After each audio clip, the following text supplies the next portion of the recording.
بسم اللہ الرحمن الرحیم، السلام علیکم ورحمۃ اللہ وبرکاتہ۔ قلب مومنہ چینل پر خوش آمدید۔ آج کا ہمارا تعلیم الاسلام کا سبق ہے تعلیم الاسلام حصہ سوم کا، یعنی تیسرے حصے کا دوسرا شعبہ، مطلب دوسرا پارٹ۔ اب تعلیم الارکان یا اسلامی اعمال۔ تو آج ہم پڑھیں گے وضو کے باقی مسائل۔ چلتے ہیں سوالوں کی طرف۔ پہلا سوال ہے جی، بے وضو نماز پڑھنا کیسا ہے؟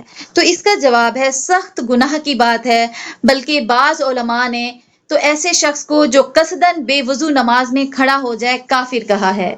اگلا سوال ہے، نماز کے لیے وضو شرط ہونے کی کیا دلیل ہے؟